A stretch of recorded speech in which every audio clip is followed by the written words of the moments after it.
아름다운 것을 보았냐고요? 네, 보았습니다. 아름다운 것의 극치를 보았습니다. 도스토옙스키의 비계덩이 중에서 프러시아 군대의 병사가 자기들의 점령지역 안에서 혼자 사는 노파에 빨래를 빨아준다는 그 아주 형용할 수 없는 감정의 아름다움을 음미했습니다. 네, 존경하는 친구요. 자네는 어떤 것이 가장 아름다운 것이라고 생각하십니까? 저보다 더 아름다운 것을 보신 일이 있으면 저에게도 나누어 주십시오. 저의 메마른 심령 위에 향기로운 기름을 부어 주십시오.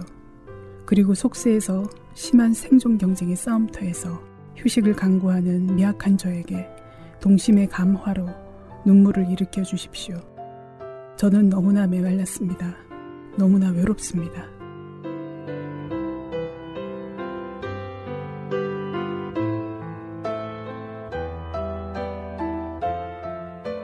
구름처럼 강물처럼 마음 이야기. 안녕하세요, 레이문도입니다. 네, 안녕하세요, 디라비고입니다. 방송을 시작하면서 제가 읽어드린 이 이야기는 어느 청년의 마음입니다.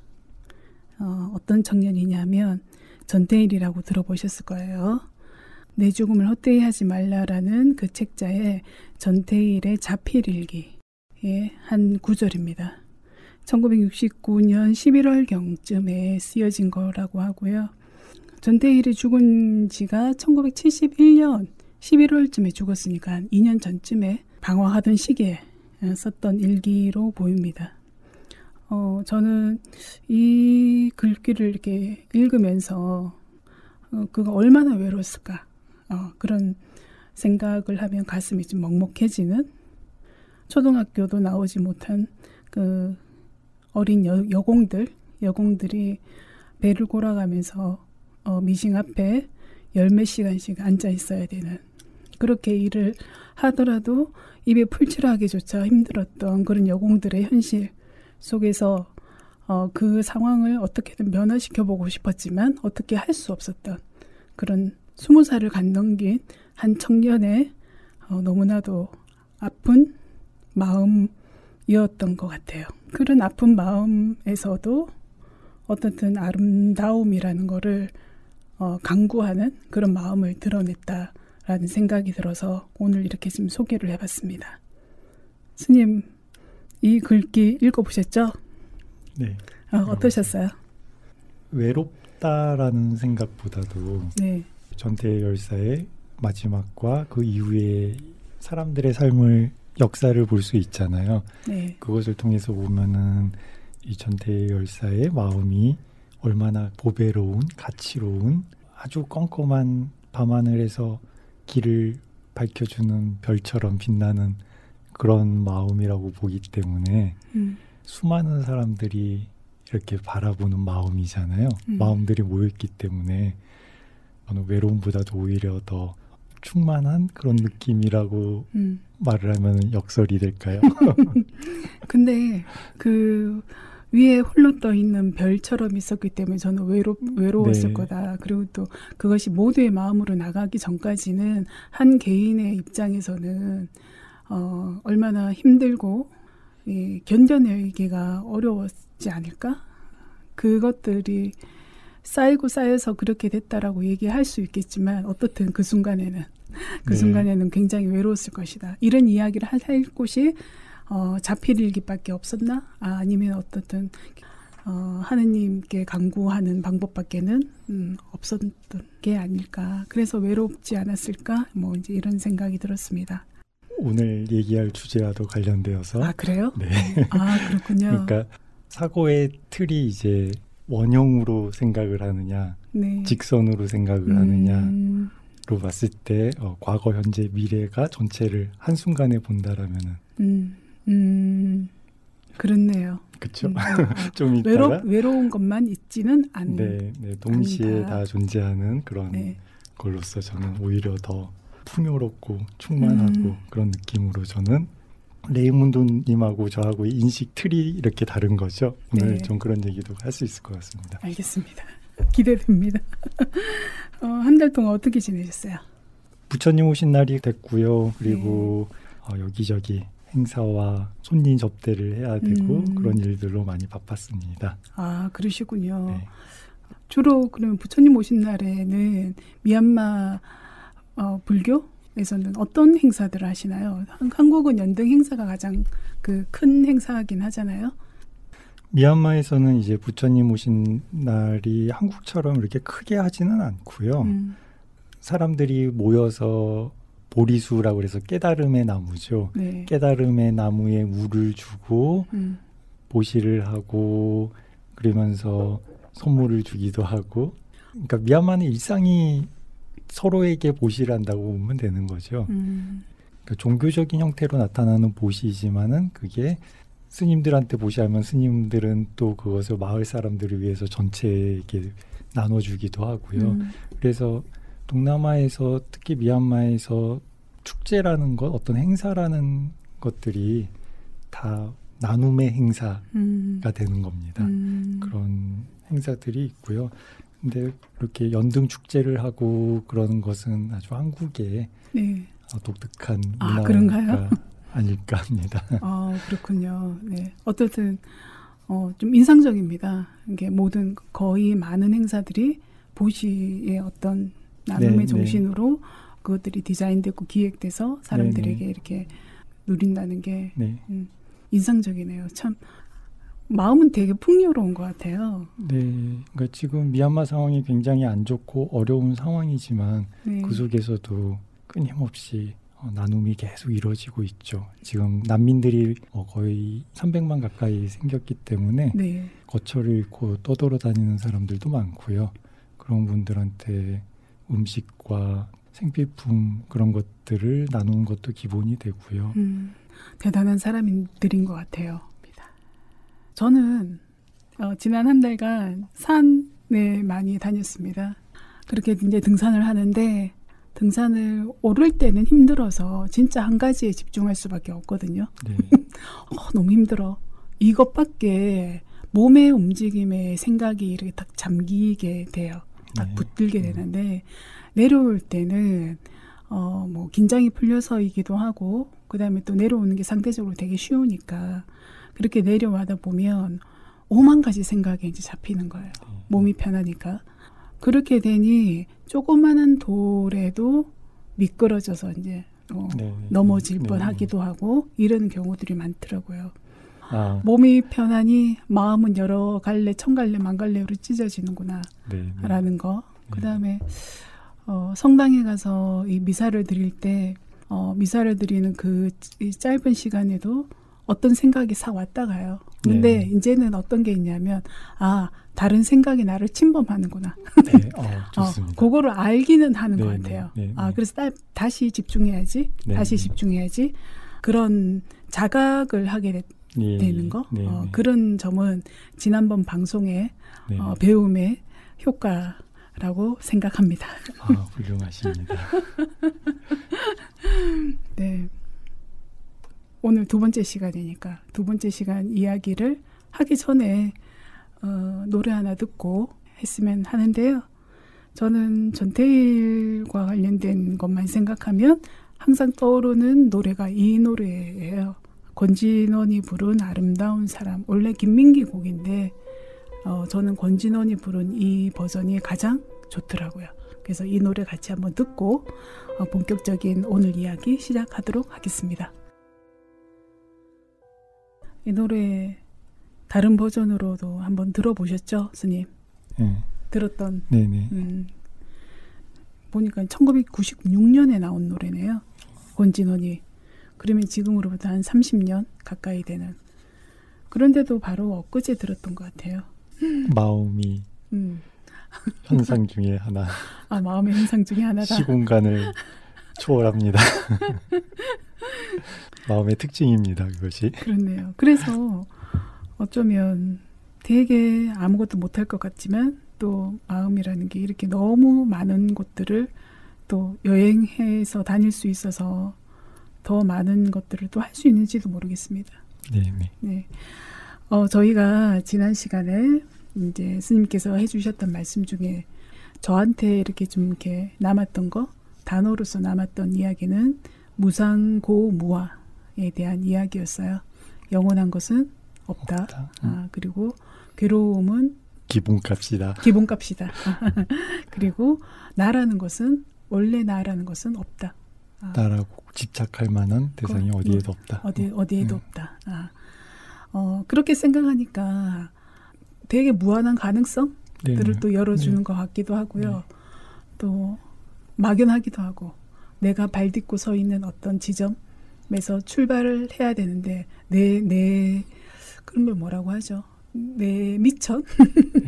내 미천이 지금 없나? 뭐 이런 생각이 들기도 하고 좀 양가적인 그런 감정이 들기도 했는데 어떻든 무상고 무아에 대한 이야기를 저희가 지난달에 했다면 오늘은 스님께서 그렇게 얘기해 주셨어요. 나를 괴롭히는 마음에 대해서 얘기해 주겠다. 원인과 결과와 그것의 정체에 대해서 분석하고 알아보는 그런 시간을 갖겠다라고 지난번에 그렇게 밝혀주셔서 오늘 기대하고 있습니다. 도대체 내 마음을 괴롭히는 것은 무엇이며 그놈의 정체는 도대체 뭐냐. 길잡이를 해주실 스님 말씀부터 먼저 들어보겠습니다. 아주 쉽게 얘기를 하면은 생각이 괴로움입니다. 생각 자체가. 네. 지난번에 얘기했을 때는 인식의 틀이 구속하는 감옥이라고 얘기를 했잖아요. 네. 실제가 아닌 허구를 만들어서 항상하고 영원하고 행복이고 기쁨이고 아름답고 그렇게 돼야만 해라고 인식의 틀을 만들어 놓고 그 인식 안에서만 우리가 살아가고 스스로를 가두면서 모순 속에 살아간다고 얘기를 했는데 그것을 끊임없이 스토리를 만들어서 이어가게 만드는 것이 생각인 거죠. 근데 이 생각 역시 실체가 없습니다. 네. 그리고 생각은 또 마찬가지로 마음의 현상들 중에 하나이기 때문에 절대로 내 마음대로 되지도 않고 원해서 어떤 것을 선택할 수 없고 집착할 수 없는 것이고요. 그래서 한번 3분만 이렇게 눈을 감고 가만히 지켜보십시오. 마음속에 어떤 생각들이 지금 일어나고 있는가? 뭐 1분만 해도 괜찮습니다. 1분만 해도 갑자기 생각이 툭툭툭툭 튀어오릅니다. 그렇죠. 생각의 흐름을, 마음의 연속성을 강물이라고 본다라면은 강물을 계속 보면은 물고기가 튀어오르기도 하고 거품이 일어나서 사라지기도 하고 물결이 출렁이기도 하고 그런 것이 끊임없이 흘러가면서 이어지잖아요. 그렇게 내 마음으로 이렇게 생각이 일어나는 것을 관찰을 하면은 수없이 많은 생각이 내 의도와 관계없이 맞아요. 계속 툭툭툭툭 튀어오르고 사라지고 또 튀어오르고 사라지고. 그렇죠. 그 중에서 어떤 한 생각에 대해서 내가 관심을 갖고 집중을 하면은 그 생각과 관련된 이제 노래가 나오죠. 어떤? 원숭이 엉덩이는 빨개빨가면 사가 줄줄이 사탕으로. 네네, 줄줄이 사탕으로 원숭이 엉덩이에서 시작해서 뭐 백두산 태극기까지 이어지는 생각들이 스토리를 만들어내고요. 맞아요. 그런 것이 생각의 특징인데, 근데 이 생각이 우리가 보통은 왜 괴롭냐면은 과거 생각 아니면은 미래 생각이거든요. 지금 생각이 아니라 현재를 보는 생각이 아니라 지금 바로 여기가 아닌 과거로 갔다 미래로 갔다 하는데 과거 생각은 대부분 어떤 거죠? 이불킥이죠. 네. 후회, 미련 뭐 이런 것들 네. 한마디로 불만족이거든요. 그렇죠. 성냄이 일어나서 탐욕으로 존재하지 않는 것들을 갖기를 바라는 그러니까 탐욕과 성냄이 일어났으니까 당연히 그 결과는 괴로울 수밖에 없는 거죠. 과거 생각들은 그래서 괴로움으로 종결이 됩니다. 지난번에 제가 추억에 대한 얘기를 했잖아요. 네. 근데 추억을 그리워하는 마음도 잘 보셔야 됩니다. 그리워하는 것도 현재가 싫은 거예요. 현재에 대한 화가 있고 현재에 대한 불만족으로 성냄이 일어나서 탐욕으로 추억을 일으키는 것인지 괴롭지 않고자 한다라면은 이런 생각들을 멈춰야 되는 거죠.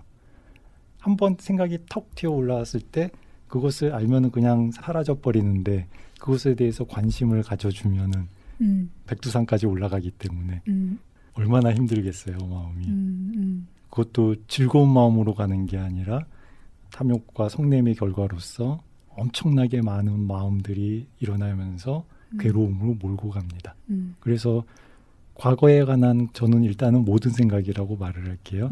과거에 대한 모든 생각은 괴로움을 가져옵니다. 미래에 대한 생각도 네. 미래를 생각하는 것은 대부분 불안과 걱정, 근심, 두려움 그런 것들이 많죠. 이것도 마찬가지로 성냄의 마음이고 탐욕의 마음이 되고 그 결과는 또 괴로움을 가져오고요. 심하면은 뭐 불안장애, 무슨 공황장애 이런 것들도 다 과거와 미래를 믹스해놔서 이렇게 일으킨 생각들이 만들어내는 허구의 세상을 내가 스스로 만들어내서 그 속에서 괴로움을 스스로 일으키는 그런 결과를 가져오죠. 근데 미래에서 희망적인 생각을 하면은 그러면은 이거는 좋은 거 아니냐? 다른 생각보다는 아주 좋죠. 그래서 이것은 조금 구분을 하셔야 되는데 미래에 대해서 희망이 이제 들뜸이라는 마음으로 이어지면은 집중하지 못하고 산란해지고 실수를 하게 되고 현재를 보지 못하기 때문에 마찬가지로 또 쉽게 탐욕과 성냄과 무지의 노예로 구속되는 삶을 또 살아가게 되고요. 그래서 미래를 생각을 할 때는 그 희망과 기대의 바탕이 나의 탐욕에 기반을 하고 있는가, 현실에 대한 불만, 성냄 이런 것으로 기반하고 있는가를 좀 보셔야 됩니다. 바탕되는 마음이 탐욕으로 어떤 것을 바랬다라면은 대가를 치러야 됩니다. 그렇죠. 성냄으로 어떤 것을 일으켰다, 성취를 했다. 그러면은 그에 대한 또 대가가 또 따라옵니다. 무지는 모든 중생들의 기본적인 바탕이고요. 그래서 괴로움을 가져오는 마음은 대표적인 게 탐욕, 성냄, 무지인데 우리의 생각들은 이 세 가지를 뿌리로 합니다. 뿌리로 한다. 네, 탐욕에서 갖기를 바라고 얻기를 바라고 성냄으로 없애기를 바라고 무지 속에서 고집을 하죠. 변하지 않아야 돼, 내 거야, 행복해야 돼. 아주 그 결과는 반드시 괴로움을 가져오고요. 그래서 생각을 한다라면은 이와 반대되는 생각을 해야 된다라고 팔정도에서 얘기를 했잖아요. 네. 일단 바른 견해로서 내가 원인과 결과 그리고 삼법인에 대한 지혜를 추구하는 삶을 살게 되면은 그 다음에 해야 될 게 바른 사유라고 원래는 되어 있습니다. 사유는 뭐냐면 의도적으로 일으키는 생각이죠. 의도적으로 어떤 생각을 일으켜야 되냐면은 세 가지가 있습니다. 하나는 감각적 욕망의 성취를 행복이야라고 기쁨이야라고 느끼는 생각을 버리는 겁니다. 보통 사람들의 입장에서는 감각적 욕망을 절제하는 것만 하더라도 크게 탐욕을 줄이죠. 대표적인 감각적 욕망이라는 것이 먹는 것에서 요즘 나오는 질병들은 대부분 다 먹는 것에서 나오겠죠. 그렇죠. 그리고 세상에 아무리 성공한 사람들도 뭐 실패하는 경우가 성적인 쾌락을 절제하지 못한 것들 그런 것들이 많이 있잖아요. 그래서 이런 감각적 욕망을 절제하는 사유를 계속 일으키는 힘이 있어야 되고요. 네. 또 하나는 해치는 것에서 쾌감, 기쁨을 얻는 사람들도 있잖아요. 그게 뭐 이제 어떤 물리적인 어떤 해침의 네, 문제뿐만 아니라 뭔가 응징하고 네. 네. 없애버리고 막 그런 것들 그런 해치려고 하는 마음을 의도적으로 버리고 대신 자애라는 마음을 일으켜야 되죠. 그러니까 모두가 평안하기를 행복하기를 즉 성냄을 줄이는 힘이 있어야 됩니다. 이 성냄이 얼마나 남을 해치기 전에 나를 얼마나 크게 해치고 나와 남을 동시에 해치는지 알게 된다라면은 자애라는 마음을 일으킬 수밖에 없고요. 그리고 세 번째는 아임사, 비폭력, 남을 해코지하려고 하는 남이 잘못되기를 바라고 그런 모든 말과 행동들을 또 안 하는 것. 이것이 또 얼마나 괴로운 건가를 알고 그와 반대되는 마음으로 남들이 잘 되기를 바라고 행복하기를 바라고 고통에서 벗어나기를 바라는 그런 연민심으로 또 이렇게 바른 사유는 뭐냐면은 그래서 탐욕에서 벗어나는 마음, 성냄에서 벗어나는 마음, 그 마음을 바로 감각적 욕망에 대한 절제, 베풀고 나누고 그런 행동들로 이어질 테고요. 그리고 성냄에 대한 마음을 벗어나는 방법으로 자비심을 강조를 하죠. 모든 생명들은 태어나서 늙고 병들고 죽을 수밖에 없고 고통인 세상을 살아가야 되는데 그 고통을 보면서 모든 생명들이 평안하기를 행복하기를 그 고통에서 벗어나기를 바라는 마음을 일으키기 위해서 나의 성냄을 의도적으로 줄여갈 수 있죠. 그런 생각은 이제 괴로움이 없죠. 부천대요. 그런데 성당에서 가르치는 것들이 다 그런 거 아닌가요? 그래서 종교의 힘이 강할 수 있는 이유가 이렇게 나를 괴롭히고 남을 괴롭히는 생각을 멈추게 하고 나도 이익되고 남도 이익되는 생각을 계속 일으키게 만들기 때문에 그 힘으로 유지된다 봅니다. 그러니까 뭐 성당에서는 하나님을 닮아가는 네네. 모습으로 살아가는 것, 뭐 이제 이렇게 얘기하기도 하는데 왜 그래야 되냐면은 그 생각을 안 하면은 나를 구속하고 나를 괴롭히는 생각만 계속 일으키기 때문에 생각의 길을 바꿔줘야 되는 거죠. 그거를 안 하면은 끝이 없습니다. 생각의 감옥에서 벗어나기는 어렵습니다. 그렇죠. 근데 뭐 어떤 경우에는 그 감옥을 스스로 만들어서 거기에 갇히는 것 자체가 행복이라고 생각하거나 아니면 습처럼 돼서 이렇게 돌아가는 경우들이 꽤 많은 것 같아요. 네네. 대부분 그렇죠. 그래서 팔정도의 시작을 바른 견해로서 얘기를 하는 거죠. 견해가 바로 세워야 된다고. 그것은 행복이 아니야, 기쁨이 아니야. 그건 괴로움이야. 괴로움을 있는 그대로 봐라고. 그렇죠. 네. 그래서 네. 탐욕과 성냄과 무지와가 어쨌든 이 마음의 괴로움을 일으키는 것들이다. 네, 우리가 마치 생각을 안 하면은 죽은 사람처럼 생각을 하는데 생각을 안 하면 오히려 편합니다. 저는 이제 얘기를 들으면서 생각을 좋은 생각으로 바꿔라라는 네네. 걸로 전 들었는데요. 네, 바꿔야 되는데 그 전에 내가 생각을 하고 있다라는 것을 알아야 되고 생각에 휩쓸려 가지 않을 수 있는 힘을 길러야죠. 그 생각에 휩쓸려 가지 않으려면은 일단 생각을 일어나는 것을 알아야 되고 그 생각을 따라가지 않고 멈출 수 있는 힘도 있어야 되고요. 그렇게 멈추는 작업을 하기 위해서 지난번에 말한 대로 지금 바로 현재 여기에 몸의 현상과 느낌과 마음 이런 것들을 계속 알아차리는 것에서 시작을 하는 거고요. 알아차리는 것. 네네. 말씀하셨잖아요. 처음에. 네. 생각이 탁 일어났던 거 알잖아요. 네. 아니까 그 생각이 이어지지 않고 멈추고 사라지고 그러면은 그 다음 생각을 내가 선택할 수 있는 여유가 생기죠. 힘이 생기죠. 근데 전에는 몰랐기 때문에 그냥 생각이 쭈루루루 연속되어서 이어가서 내가 생각 속에 올가매어져서 허우적될 수밖에 없는데 지금은 막 생각이 얽히고 설키고 있더라도 딱 멈출 수 있고 생각의 타래를 풀어낼 수도 있고 내가 원하는 생각을 골라낼 수도 있고요. 그렇기 위해서 이제 명상을 호흡을 관찰하든지 어떤 좋은 명상 주제를 집중을 해서 마음을 고요히 하는 것을 하라는 거죠.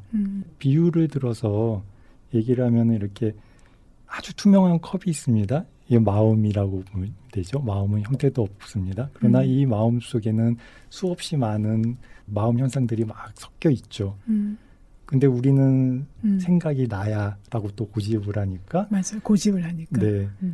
끊임없이 막 이 컵을 막 이렇게 휘젓는 거 흔들어댑니다.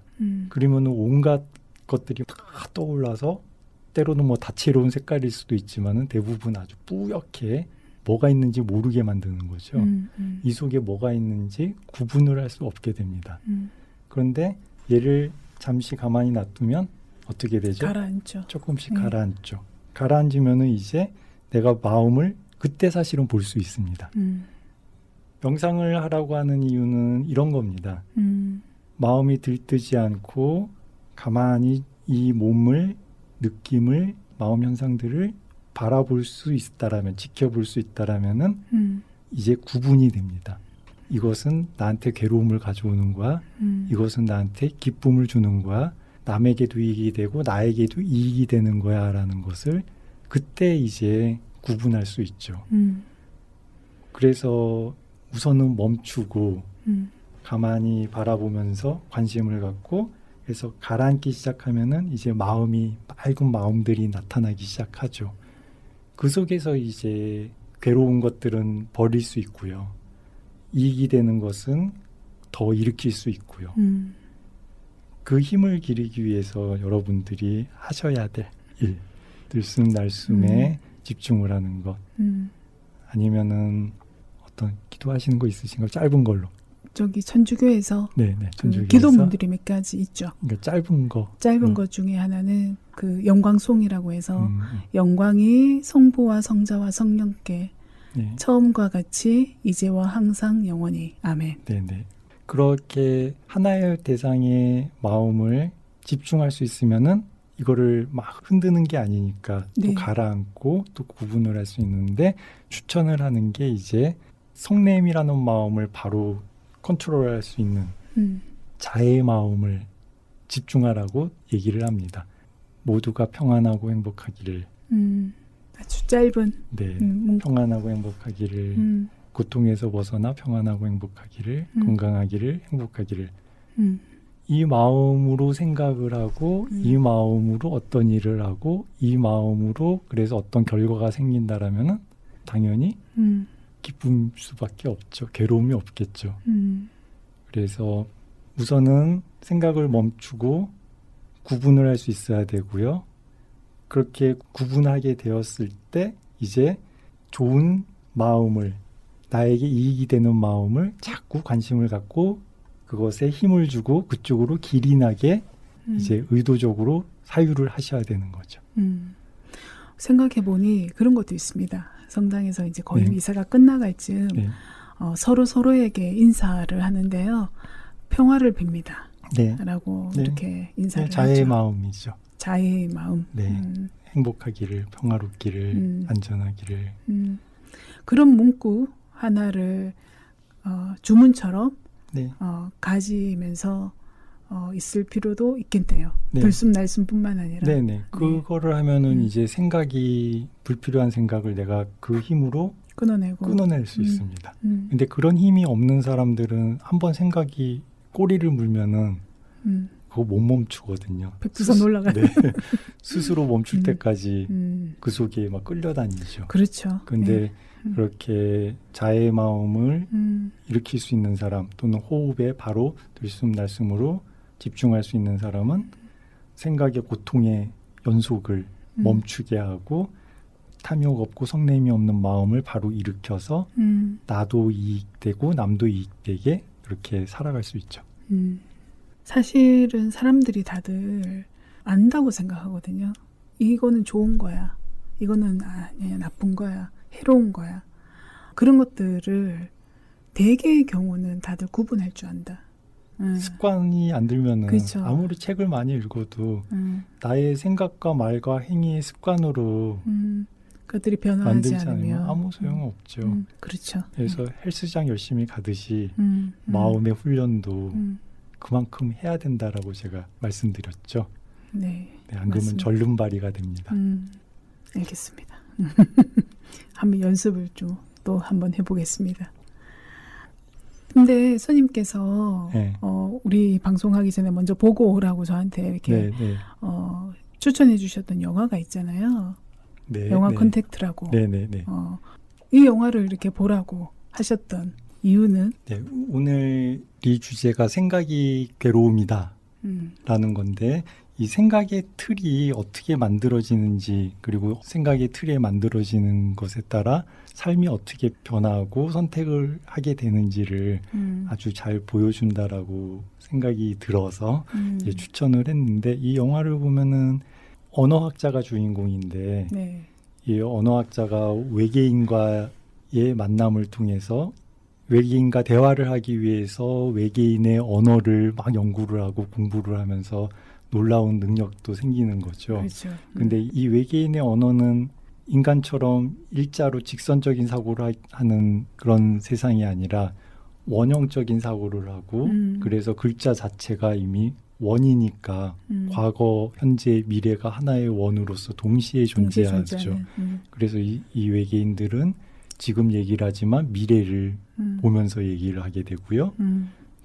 그러한 언어를 외우다 보니까는 공부하다 보니까 주인공도 그런 미래를 능력이 보게 되는 능력이 생기죠. 여기서 참 중요한 게 뭐냐면은 생각이라는 것이 문화적인 산물이다, 교육된 것이다, 학습되어진 것이다 라고 말하고 싶은데요. 요 영화에서 또 하나 어떤 점이 있냐면은 중국인이 네. 외계인의 언어를 해석하는 방법에 대해서 아주 긴박하게 흘러가는 내용이 있는데, 중국인이 외계인의 언어를 해석을 할 때는 마작 경기, 체스 경기를 하는 그 틀에, 생각의 틀에서 언어를 학습하기 때문에 사고가 그렇게 규정이 되어지는 거죠. 승 아니면 패 형태로. 그래서 이 외계인이 인간에 도움을 주고 또 자기 자신도 도움을 받는 그런 서로의 이익을 위해서 말을 하는 형태인데, 승패라는 프레임에 넣어서 그 틀에 언어를 해석하면은 전혀 다른 결과가 나오잖아요. 그렇죠. 척결해야 되는. 예. 그래서 그러니까 여러분들이 생각이 괴롭다. 그럼 이 괴로운 생각을 어떻게 바꿔야 되는 것인가? 처음에 제가 몸에 대해서 집중을 하고 마음을 현재에 머무는 것도 있어야 되지만 생각의 틀을, 생각을 규정하는 방식을 바꾸는 것도 매우 중요하다라고 생각을 합니다. 아까 전에 전태일 열사의 말을 봤을 때 옛날에는 인식의 습관을 바꾸는 그런 수행을 하기 전에는 현실의 고달픔, 막막함 그런 것들이 더 강했다라면은 지금은 그 순간순간만을 보는 게 아니라 외계인들처럼 과거와 현재와 미래가 동시에 하나에 묶여지면서 마음은 관심을 갖는 것이 더 커지고 길이 나고 경향성이 생기듯이, 아무리 고통스러운 순간이지만은 그 기억들에 대해서, 탐욕이 없는 마음들에 대해서, 성냄이 없는 마음들에 대해서 제가 관심을 가져줍니다. 그러면은 그 마음이 더욱 커지고요. 마음도 이제 끼리끼리 모이거든요. 탐욕과 성냄이 하나 일어나면 그와 관련되는 마음들이, 생각들이 줄줄이 따라오고요. 탐욕이 없고 성냄이 없는 마음들을 일으키고 그것에 관심을 가지면은 탐욕이 없고 성냄이 없는 관련된 마음, 생각들이 줄줄이 또 따라오거든요. 그래서 똑같은 상황에서 옛날에는 괴로운 마음 쪽으로 몰고 갔다라면은 지금은 괴로움을 벗어난 마음, 나도 이익되고 남에게도 이익되는 마음들 쪽으로 길이 만들어지게 되는 거죠. 예, 그런 것들도 볼 수 있었고, 그리고 이 영화에서 큰 메시지 하나는 첫 장면부터 이제 마지막까지 질문을 하나 하죠. 이 주인공의 딸이 불치병에 걸려 죽는 모습을 처음부터 보여줍니다. 네. 그리고 나중에 주인공이 알죠. 아, 내가 이게 외계인의 언어를 배우면서 생긴 능력이구나. 미래를 지금 보는, 바로 느낄 수 있는. 그러면은 이제 미래를 아는 거잖아요. 네. 미래를 보는데 남편과는 화내면서 싸우면서 이혼을 하고 딸은 갑자기 죽어서 자기 혼자 외롭게 남아있어야만 되고 그런 모습을 보면서 미래를 알면서 그런 선택을 할 것인가에 대한 질문에 이 주인공은 그것을 선택을 하죠. 네.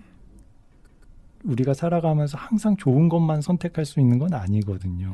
때로는 현재 조건에서 어쩔 수 없는 선택을 해야 될 때도 있고요.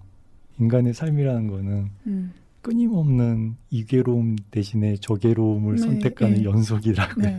그래서 선택을 안 할 수는 없거든요. 네. 괴로운 선택을 해야 될 때도 있거든요. 네. 근데 지금은 저는 괴로운 선택을 하죠. 옛날에는 괴로운 선택을 안 하려고 피하려고만 했었고요. 근데 피하려고 한다고 피해지지 않죠. 피하면 피할수록 오히려 더 큰 두려움으로 더 커져서 나중에는 더 큰 괴로움을 또 돌아온다는 거 알기 때문에 기쁜 마음으로 지금은 괴로움을 선택을 합니다. 주인공도 아마 괴로운 결과가 올 거란 거 알지만 괴로움으로 선택을 한 게 아니라 충만한 마음으로 저는 선택했다라고.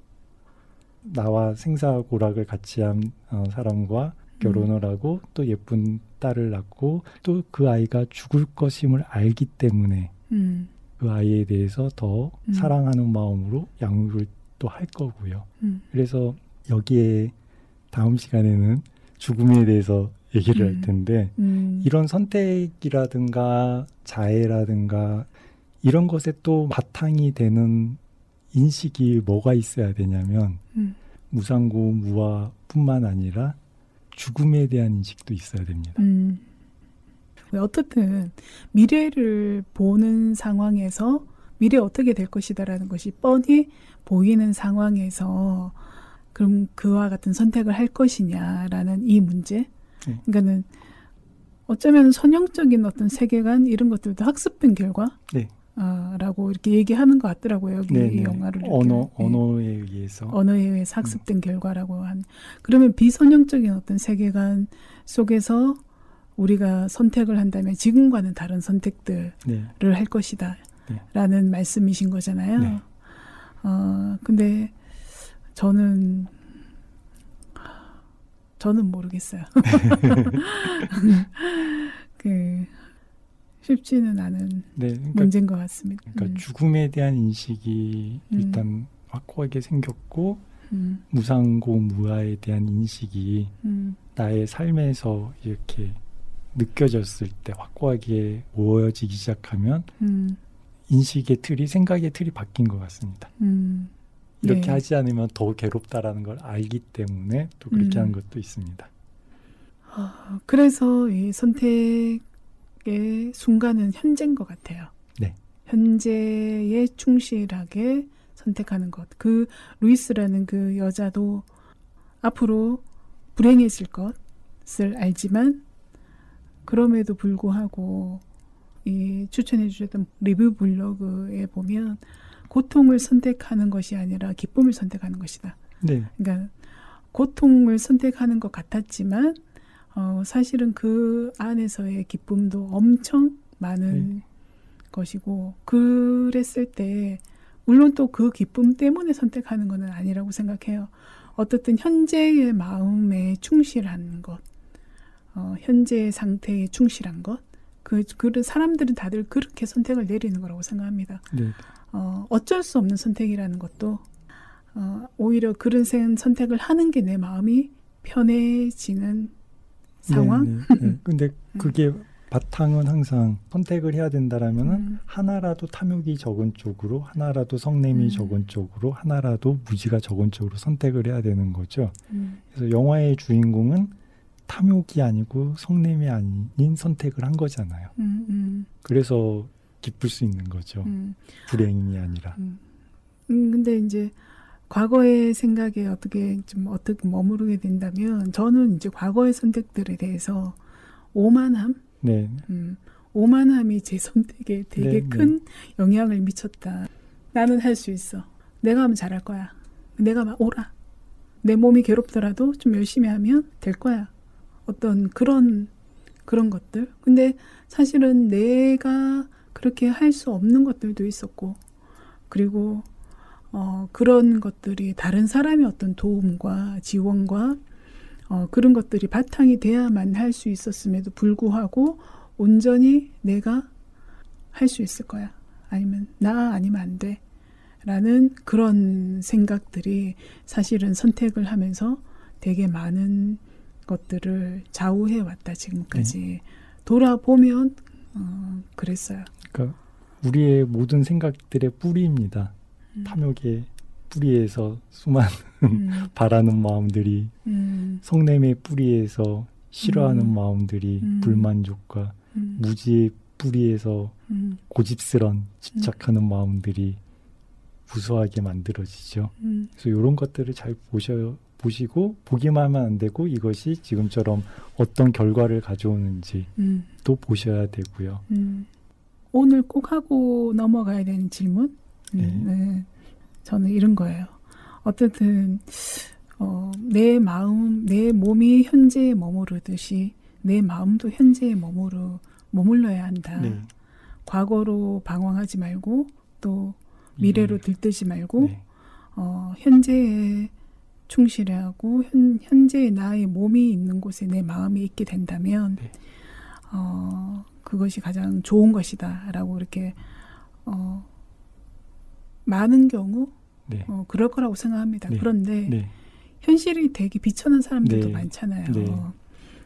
그런 사람들은 과거에 어떤 좋았던 때에 기대어서 위로받기도 하고 그다음에 그래도 미래에는 좋아질 거야 라고 하면서 그 힘에 기대서 현실을 또 이겨나가기도 하거든요. 네. 그런 사람들에게 어떻든 현실에 집중해라. 아니면 현재의 생각, 현재의 마음에 집중하라고 얘기한다는 것은 좀 가혹한 일이 아닌가 이런 생각을 또 한편으로는 또 해봅니다. 앞에서 말했던 전태일처럼 그 1969년도의 평화시장에서의 그 혹독한 노동조건 속에서 그 여공들을 바라보는 마음 되게 힘들거든요. 그랬을 때 그들에게도 희망이 필요한데 희망은 또 미래일 수 있는데 어떻게 생각해요? 가혹하지 않습니까? 스님? 죽음의 수용소에서라는 책 내용 아시나요? 아니요, 모릅니다. 빅토르 프랭클라는 유대인 정신과 심리학자 의사인데요. 죽음의 수용소에서 아우슈비츠에 끌려가서 죽음의 그 과정을 다 기록으로 남겨서 했던 사람인데 네. 어떻게 보면 현대에서 가장 비참하게 죽는 환경 속에 처한 사람이라고 할 수 있잖아요. 그렇죠. 실제 이 사람도 죽음의 기로에서 매일매일 사람들이 죽어가는 모습을 봐야 됐고 그리고 어떻게든 이 사람은 살아남아야 되는 의지가 있었기 때문에 그 조건이 만들어지면서 살아남아서 나중에 그 기록들을 심리학의 한 분야로서 만들어낸 내용이 있는데 또 영화 얘기 하나 생각이 나는데 인생은 아름다워라는 영화 아시죠? 압니다. 그것도 죽음의 수용소에서와 같죠. 근데 그 영화를 보면서 처음에는 어떻게 저럴 수가 있을까? 저거는 영화야. 라고 생각을 했는데 실제 그렇게 해서 살아남은 그렇게 들어본 기억이 나요. 네. 사람들이 있는데 요 죽음의 수용소에서도 사람들이 다 하루하루 죽어가는 속에서도 사람들끼리 모여서 총극도 하고 노래도 부르고 유머를 갖고 살아간 사람들은 해방을 맞이해서 살아남았고요. 삶의 의지를 포기한 사람들은 가스실에 가기 전에 이미 죽어버리는 사람들도 많았고요. 그런 아주 생생한 기록들이 있는데 네. 삶의 의미는 자신이 만들어내는 거라고 봅니다. 그래서 외부 조건은 내가 어떻게 할 수 없거든요. 그 외부 조건에 내가 어떻게 반응하는가는 우리가 선택할 수 있죠. 그렇죠. 그래서 아무리 비참한 삶 속에 있더라도 이 의사처럼 똑같은 조건에서 선택을 어떻게 하는가, 그게 인간의 가치로움을 만들어주고 그 속에서 수많은 아름다움이 나올 수 있다라고도 생각을 하고요. 그런 말 들어보셨나요? 보살은 지옥에도 기꺼이 갑니다. 왜요? 왜냐하면은 보살의 삶의 가치는 고통받는 중생들과 함께하는 것이기 때문에 지옥에까지 가서도 그들과 함께하는 것이 네. 보살이다. 네. 똑같이 죽어가는 환경에서 네. 나도 죽지만은 죽어가는 사람의 손을 잡아주고 혹은 안아주고 같이 죽어가는 사람과 비탄 속에서 스스로를 먼저 정신적으로 죽여서 스스로 죽는 사람과 삶의 가치가 달라질 수밖에 없고요. 어떤 게 더 삶의 고통이 적을까요? 어떤 게 더 탐욕이 없고 어떤 게 더 성냄이 없고 어떤 게 더 무지가 없을까요? 그렇죠. 그래서 삶의 가치는, 삶의 의미는 자기가 만드는 것이고요. 외부 조건에 관계가 없고요, 사실은. 좋으면 좋은 대로, 나쁘면 나쁘는 대로 그 속에서 어떤 반응을 할 것인가, 그거는 이제 평소에 학습이 필요합니다. 그것도. 그래서 바른 견해와 바른 사유로 바른 생각과 바른 말을 하라는 것도 이런 급박한 아주 비참한 상황에서 크게 별빛처럼 빛나죠. 그런 사람들이 우리가 어떤 삶을 바꾸고 싶다라면 조건이 바뀌어야 되는데 사람들이 비참한 그 환경에서 벗어나는 방법이 나에게 삶의 가치를 주고 희망을 주고 아니면 빅토르 프랭크 같은 의사들 아니면 인생을 아름다워해서 나오는 영화 주인공 같은 사람들과 함께 한다라면은 나의 의식도 사고의 틀도 바뀔 테고 그러면서 삶의 가치도 의지도 세우면서 살아남겠죠. 살아남아야지 선함을 행할 수 있죠. 살아남지 않고 그냥 스스로 죽어버리는 삶은 불교에서는 인간으로 태어나기 얼마나 어려운데 포기해버리는 거잖아요. 얼마나 아까운 삶인데. 그래서 그러니까 수행자 입장에서는 인간으로 태어났을 때 감각적 욕망을 절제하고 해코지하고 해치려고 하는 마음이 아니라 자애와 연민심을 가장 크게 개발할 수 있기 때문에 즉 죽음의 마지막 순간까지 내가 할 일은 탐욕에서 벗어나고 속냄에서 벗어나고 무지에서 벗어나는 생각과 말과 행위를 한 번이라도 더 반복해서 습관을 만들어 윤회를 하더라도 계속 그 습관으로 살아가는 보살의 삶을 살거나 아니면 열반으로 가거나 그렇게 해야 되는 건데 불교가 아니더라도 사람들은 알잖아요. 어떤 삶을 보면서 아, 참 가치롭다, 기쁨이 있다, 행복하다 선택할 수 있잖아요. 그렇죠. 별처럼 빛나는 사람들이 반드시 세상에는 있습니다. 그런 사람들과 함께 하면은 내가 마음의 힘이 약하더라도 그 사람을 따라가게 되고요. 그 사람처럼 삶의 의지와 가치를 찾아 나가겠죠.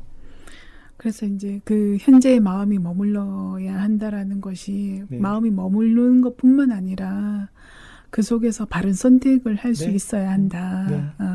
그렇게 됐을 때 그 현실을 또 감내하거나 혹은 뭐 별거 아닌 현실로부터 받아들일 수도 있고 아니면 극복할 수도 있고 네. 그런 말씀으로 새겨 들었습니다. 네. 그리고 말씀하실 때 제가 잠시 혼자 웃었던 이유는 성당에 다니기 전에는 예전에 누가 너 나이 들어서 뭐 어떻게 살고 싶어? 네, 라고 하면 나는 절에서 밥해주는 보살 네. 밥해주는 보살로 살고 싶어 이런 얘기를 했던 기억이 네. 나서 사실은 보살 뭐 이제 이런 얘기를 많이 네, 하긴 하지만 정확한 뜻을 몰랐거든요. 네. 오늘 얘기를 통해서 아 보살이 이런 거룩한 네. 이렇게 거룩한 존재인지 모르고 밥해주는 보살님으로 살려고 했어. 이렇게 얘기. 그것이 시작이잖아요. 그게 습관이 되면은 좋은 것도 더 이렇게 커져갑니다. 알겠습니다. 오늘 뭐 이야기 말씀 나누는데요. 혹시 못하신 얘기 뭐 간단하게 언급해 주실 얘기 있으신가요? 네. 숙제를 꼭 하셔야 됩니다. 습관이 바뀌지 않으면은 아무리 많은 좋은 말을 들어도 아무 소용이 없습니다. 그래서 오늘은 자해 숙제를 좀 내드릴 텐데요. 우리의 대부분 생각들이 사람과의 관계에 대한 생각이 많거든요. 그런데 자해로는 어떻게 하냐면은 생각이 일어나면은 어떤 존재든 어떤 사람이든 좋았던 사람이든 싫었던 사람이든 그 사람이 딱 생각이 나면 습관적으로 이렇게 됩니다. 이 사람이 평안하기를 행복하기를. 나쁜 사람이 기억이 났습니다. 이 사람이 딱 떠오릅니다. 그러면 바로 이 나쁜 놈이 아니라 이 사람이 평안하고 행복해야지다. 그러니까 이렇게 생각이 습관이 드니까는 사람들 생각이 일어나면은 이 생각을 이어가는 게 아니라 자연스럽게 생각을 멈추고 내 스스로 충만해집니다. 아, 평안하고 행복하기를. 좋건 나쁘건 관계없이. 나쁜 사람들한테는 연민의 마음이 좀 더 바탕이 돼서 일어납니다. 아, 저 고통을 어떻게 감당하려고 그럴까? 저 사람이 평안하고 행복하기를 그런 마음도 일어나고요. 그렇게 해서 하루 종일 할 수 있으면 좋은데 그게 아니니까는 이 자의 마음을 훈련하는 방법은 저는 장소를 갖고서 시작을 합니다. 장소? 네, 내가 새로운 장소에 갈 때마다 택시, 버스를 타건 뭐 집을 들어가던 사무실을 가건 문을 열 때마다 문을 열면서 그냥 문을 여는 게 아니라 문 손잡이를 잡으면서 이곳에 모두가 평안하고 행복하기를 엘리베이터 버튼을 누르면서 이곳에 모두가 평안하고 행복하기를 사람이든 보이지 않는 존재든 동물이든 벌레든 다 평안하고 행복하기를 안전하기를 그렇게 하고 혼자 있을 때 생각이 일어나면은 아까 전에 말했듯이 사람이면은 이 사람이 행복하고 평안하기를 이런 식으로 진짜 보살의 삶인데요. 습관입니다. 네, 습관만 되면 이제 가속도만 붙으면은 그냥 습관처럼 됩니다. 그러면 좋은 사람, 싫은 사람 구별이 없어집니다. 제가 드나드는 장소마다 한 번씩 해보겠습니다. 해본 결과를 다음 방송 때 다시 한번 가져와 보도록 하겠습니다. 스님 다음번에는 죽음에 대한 이야기를 좀 해보자 이렇게 말씀하셨는데 맞나요? 네네. 왜냐하면 이 자해도 사실은 죽음의 바탕이 되어 있고요. 그런 것 같아요. 많은 종교들이 특히 이 죽음의 문제를 어떻게 이 인간이 각각의 개개인이 정리하냐의 문제는 되게 큰 문제고 그것들이 되게 큰 영향을 미치는 것 같습니다. 네네. 알겠습니다. 저도 죽음에 관한 이야기 몇 가지 준비를 좀 해와서 얘기해 보도록 하죠.